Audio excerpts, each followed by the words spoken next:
Use AP Invoice Entry to track and manage payments to your suppliers. The invoices you enter here update open purchase orders, shipping receipts, and general ledger accounts. To enter the main information on the AP invoice, launch AP Invoice Entry. Go to the Group Search field and enter or search for the existing invoice group. You can also use the Group button to view all existing invoice groups and select the required group from the list. To create a new group, select New Group. Go to the Group field and enter a new identifier for the group. You can use any combination of letters or numbers.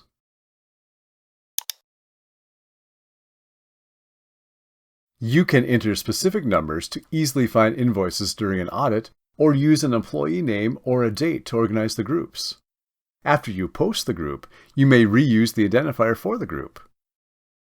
Next, define the apply date for this invoice group. This value is the date when invoices will be applied to the general ledger when you post the group. The apply date defaults to the current date. Select the Save button. Now go to the Invoices section and create an invoice by selecting New Invoice.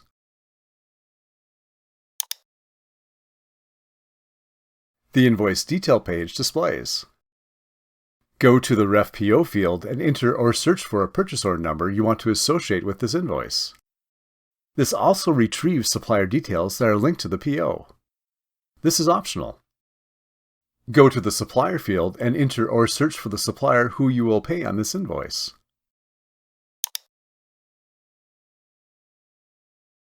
Next, enter the invoice number.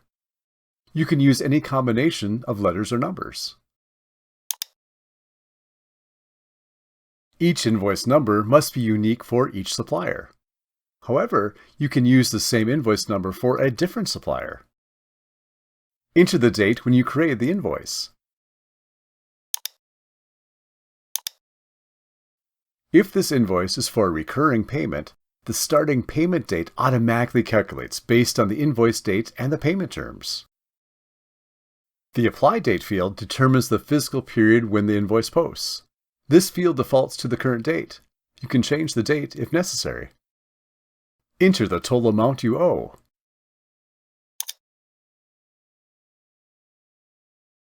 The system compares this amount with the total amount from the invoice lines. If there is any difference in the amount displays in the Variance field. The terms value determines the condition under which you pay for the purchase order. For example, cash on delivery, net 30 days, and so on. Select the option you need. The system calculates the due date based on the invoice date and the terms of the invoice. If necessary, you can change this date.